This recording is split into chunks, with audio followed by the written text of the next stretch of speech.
Этот сентябрь в самом начале подарил нам по-настоящему летние дни.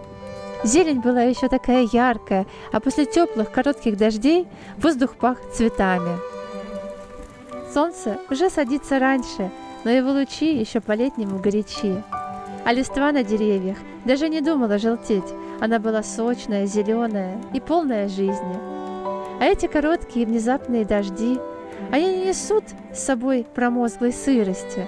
Наоборот, крупные капли стучат по стеклам, а потом, когда тучи уходят, воздух становится кристально чистым и густо пахнет мокрой землей, астрами, последними ночными фиалками и чем-то неуловимым, сладким, точь-в-точь, как в далеком детстве.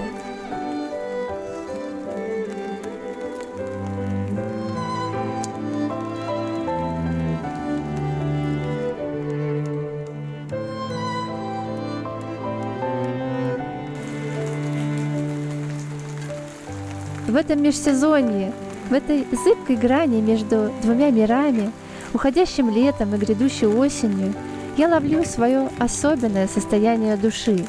Это странное глубокое умиротворение. Еще не грусть по уходящему, но уже и не летняя беззаботность. Это тихая, спокойная радость наблюдателя. Философия медленной жизни для меня именно об этом. Как не торопить события, не бежать вперед, к холодам и суете, а застыть в этом моменте перехода, почувствовать, как время замедляется до ритма падающей капли или пузырька в варящемся варенье. Позволить лету уходить постепенно, нежно, благодаря его за тепло и принимая с благодарностью все дары осени.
Это последняя сезонная ароматная клубника в этом году.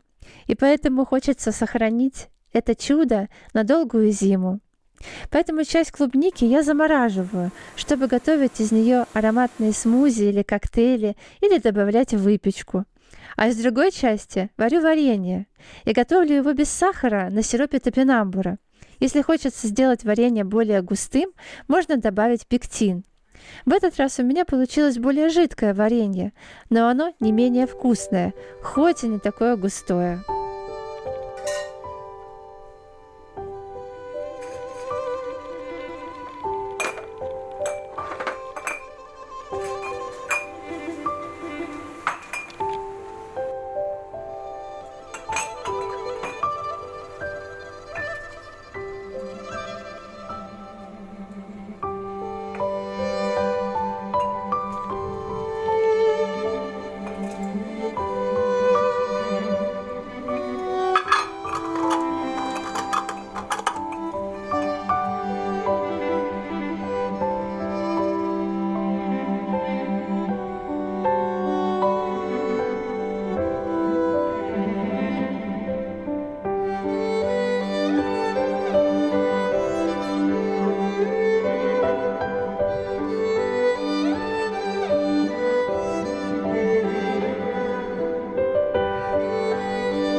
Сегодня особенный день.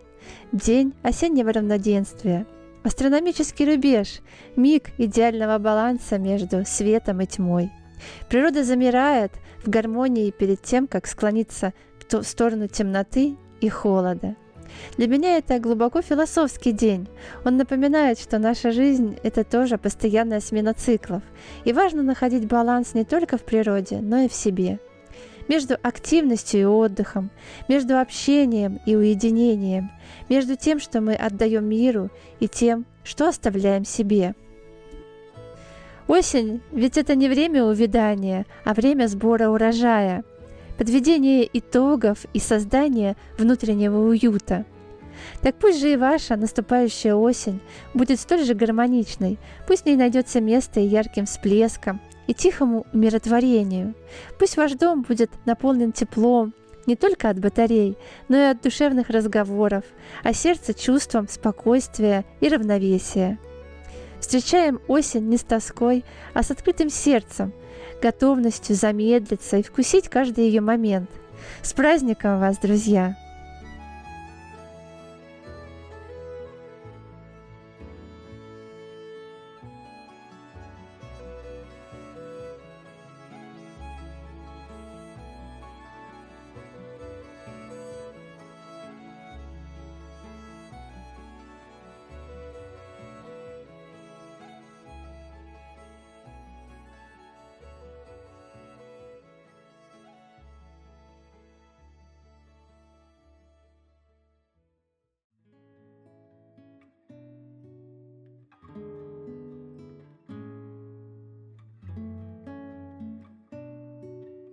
После кухонных дел наступает время простых, почти механических действий, таких как сменить белье, протереть пыль и разложить вещи по местам. В суматохе дней мы часто пытаемся сделать это побыстрее и вычеркнуть из списка. Но сегодня я решила сделать это осознанно. Так сказать, вдумчиво сбивала подушку. Расправляла складки на покрывале, чувствуя текстуру ткани. В этом есть нечто особенное, чего нет в грандиозных свершениях, а только в этих маленьких повторяющихся жестах заботы о своем пространстве. Это что-то вроде остановки, заземления, когда ты через простые действия чувствуешь связь с домом, с собой, с жизнью, которая течет здесь и сейчас. Это и мой личный способ медленной, осознанной любви к дому, который является моей крепостью и моим уютным гнездышком. И как здорово, что этот уют, созданный своими руками, остается с тобой надолго. Он согревает холодными вечерами, встречает тебя с утра тишиной и порядком, напоминает о том, что самое ценное часто рождается в простоте и осознанности.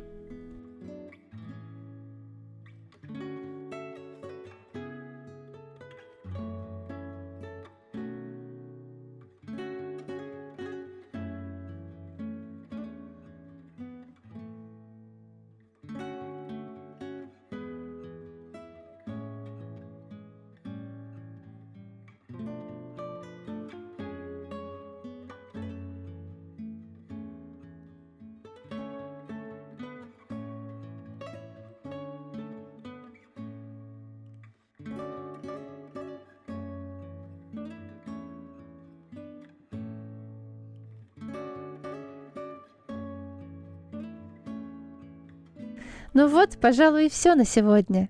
Мое сердце и мой дом наполнены тишиной и умиротворением.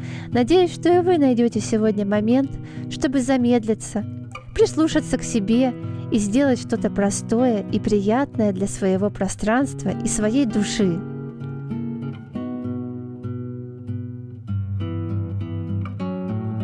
Пусть ваша осень будет мягкой, словно шерстяной плед, вкусной, как домашнее варенье, и глубокой, как хорошая книга. И помните, что уют – это не идеальный интерьер, а состояние сердца. Создавайте его по крупинкам, из тех маленьких привычек, что приносят лично вам радость. Обнимаю вас крепко и желаю прекрасной недели. До скорой встречи в этом уютном уголке.